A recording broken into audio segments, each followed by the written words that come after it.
me ha pasado como 3 veces, por lo menos, ¿eh? Cuando estás firmando en la Feria del Libro y tal, se acerca un hombre a una mujer y tal, un lector estupendo y generosísimo, empieza a decirte: ay, Rosa, que me encanta cómo escribes, eres tan honesta, eres tan cuidadosa con el lenguaje, eres tan estupenda escritora. Media hora, ¿no? Tú encantada, claro, y tal.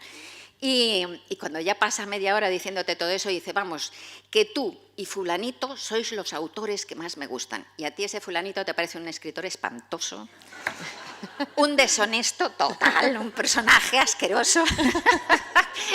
Y entonces no es que ese lector o esa lectora sea imbécil, para nada, absolutamente para nada.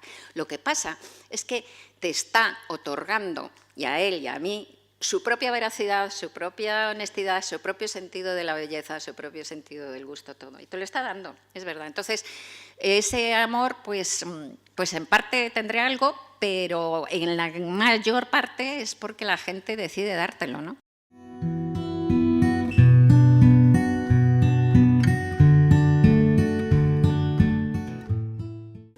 Ahora llamamos vacunas a el proceso de infectarse estando sano con unas dosis atenuadas del mismo mal que quieres combatir, pero ninguna de nuestras vacunas actuales procede de ninguna vaca. Sin embargo, en la primera vacuna que conoció la humanidad, ese antídoto estaba extraído de forma natural de una enfermedad que tenían las vacas.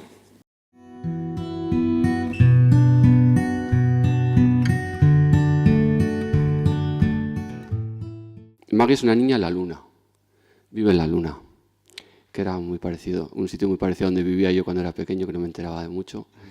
Y vive refugiada allí porque le ocurrió algo de pequeña, cuando era muy pequeña, que no recuerda, pero que le ha marcado toda su vida, ¿no? Que es lo que le ocurre a mucha gente, en realidad. Y es algo que le hace refugiarse en la luna, dentro de sí misma, y a la vez le hace la isla, pero a la vez le hace buscar desesperadamente el cariño. Y le ocurre... ¿Sigo? Sí, yo te cortaré, tranquilo. Sí, le ocurre que le comunican que vive con su abuelo, ¿no? Es todo lo que tiene. Y le comunican que le tienen que separar de su abuelo porque tiene Alzheimer, ¿no? Y pues Maggie va a hacer todo lo que sea por permanecer junto a él. Esta novela es un hijo de la lengua de los secretos porque nace de un dibujo que me llegó a cuenta de la lengua de los secretos. Un día recibí una carta de una mujer de Madrid que me decía que le había encantado la novela, La lengua de los secretos, que le había llegado muy dentro. Me contaba una historia personal suya y me explicaba por qué le había marcado tanto. Y como forma de agradecimiento me regalaba una mariposa, que era un dibujo. Y me dijo que esa mariposa la había hecho su hermana. Y luego ponía que su hermana tiene síndrome de Down. Y yo vi la mariposa y me quedé alucinado, porque yo tengo una sobrina con síndrome de Down, Ichi, y me hizo mucha ilusión, o sea, porque esa mariposa era preciosa. Es preciosa. Entonces, se me quedó ahí la historia. Entonces, cuando empecé con el guión del País Escondido, recordé la mariposa y digo, ya tengo a la niña especial que necesito, ya tengo a la niña en la luna, ¿no?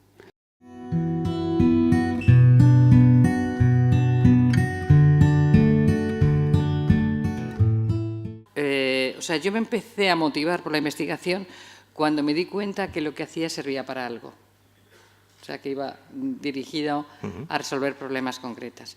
Y bueno, pues eso fue cuando yo estaba en químicas y trabajaba en cosas muy distintas a lo que creo que quieres hablar hoy.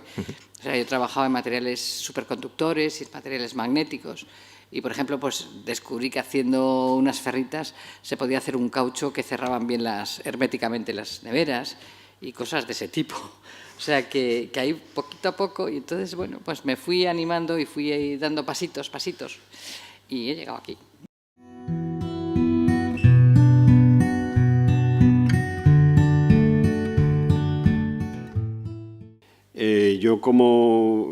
Yo soy muy melómano, a mí la música enseguida me toca el corazón. A veces no sabes muy bien dónde está cuál es el punto de comunión en que se va, y con la literatura me pasa igual. De repente abro un libro, una novela o un libro de cuentos, de poemas, lo que sea, y leo una frase que me conmueve, ¿no? Y a partir de ahí, pues estoy ya a la escucha de lo que me esté diciendo ese libro. Me pasa muchísimo con la música. Con la música me pasa constantemente. Entonces, ¿qué hay allí? Pues yo creo que hay, pues no sé, que te están diciendo algo que es importante para tu vida. Y luego tú, como escritor, por lo que haces es contar cosas que a ti te han emocionado con ánimo de que el lector entre en tu territorio. El pozo de las emociones ya está, incluso cuando Freud está escribiendo, su forma de articular el psicoanálisis es a través de los ejemplos de la literatura.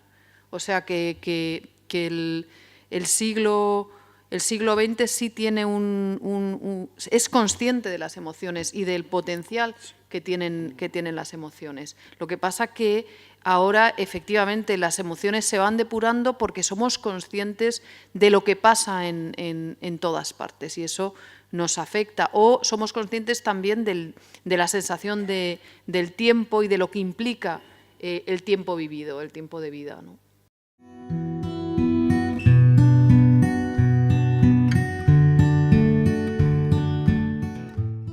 Como no sé muy bien si entre vosotros hay aficionados a la ciencia ficción o no, pues yo empezaré, bueno, pues si lo hay, voy a decir cosas obvias y por si acaso no lo sois y porque siempre va muy bien repasar estas cosas, voy a empezar desde abajo, que es dando una definición de lo que es la ciencia ficción, sobre todo porque veréis que hay muchas maneras de aproximarse y bueno, la mía es una y hay otras, ¿vale? Entonces, aunque mi charla anuncia que hablaré de estas tres autoras, de Vandana Singh, de Nieves Delgado y de Karma Torras, lo haré, pero lo haré en la parte final y empezaremos por esta otra parte. Vale, pues empiezo por definir qué es la ciencia ficción, ¿vale? Y es un subgénero del fantástico que usa la ciencia y la tecnología como tema básico. Los otros géneros mayores del fantástico suelen ser, en la versión en la que yo trabajo, el gótico y la fantasía épica, como Juego de Tronos y tal. Vale. El término, en principio, lo inventó Hugo Gernsback, que era un emigrante de Luxemburgo y que fue el editor de la primera gran revista de ciencia ficción, y es un término que hemos heredado y con el que yo no estoy especialmente feliz, porque ciencia ficción como que no suena demasiado bien en ninguno de los idiomas en el que existe el término. Suele gustarme bastante más esta otra etiqueta, ficción especulativa, que la aportó a la cultura Robert Heinlein en 1949, y a lo mejor no sabéis quién es Robert Heinlein, pero es el autor de Tropas del Espacio, que igual sí que habéis visto y todo la película. Y me gusta mucho más la etiqueta ficción especulativa porque eso es lo que hace la ciencia ficción. La ciencia ficción especula.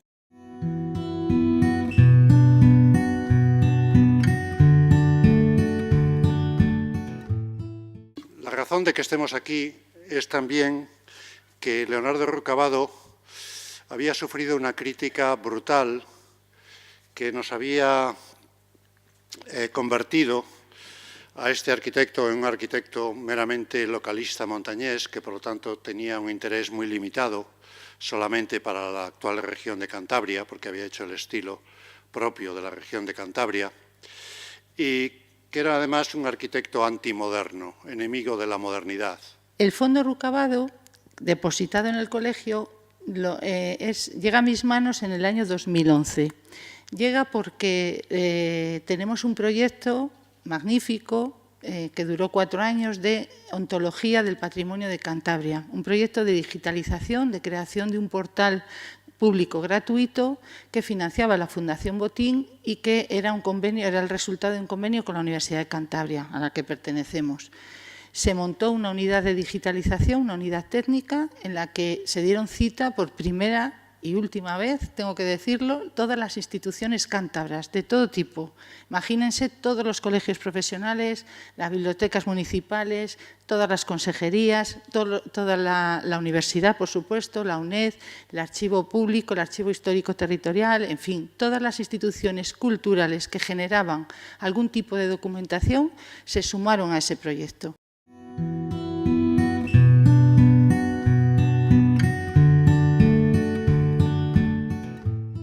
Al principio, digamos, disimulaba un poco porque pensaba que me restaban seriedad o aplomo como escritora, ¿no? Y ahora ya yo quiero hacer en la vida lo que quiera. O sea, yo ya me da igual.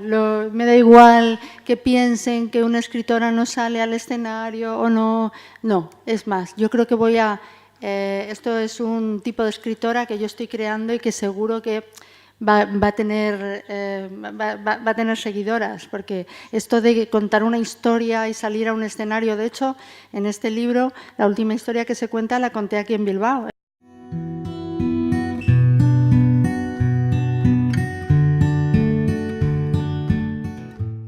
Como ha dicho Marta, yo soy profesora en la Universidad del País Vasco, Euskal Herriko Unibertsitatea. Ahora exactamente hace 32 años que entré a ser profesora en la Facultad de Informática de San Sebastián. Entonces, en aquel momento había prácticamente 50% chicas, 50% chicos entre el alumnado. Bien, para nosotros era una cosa normal, chicas y chicos. No había pega. Pero fueron pasando los años, lo que en aquel momento era una licenciatura en informática, el alumnado que salía de nuestra facultad eran licenciados o licenciadas en informática. ¿De acuerdo? Hubo un cambio a nivel del Estado español, se decidió que la licenciatura debía dejar de llamarse licenciatura y pasar a ser una ingeniería, porque de hecho la informática es mucho más ingeniería que licenciatura. La parte de ciencia y tecnología, pues licenciatura en matemáticas sigue siendo licenciatura en matemáticas, licenciatura en físicas, o sea, hoy en día ya no, hoy en día grados, pero en aquel momento. Y sin embargo, o sea, todo lo que eran ciencias eran licenciaturas, pero lo que era tecnología eran ingenierías. Entonces la informática estaba ahí en medio camino. Entonces hubo un momento en que se decidió, no voy a decir el año porque no me voy a acordar y no tengo la chuleta, se decidió que pasaba a llamarse ingeniería en informática.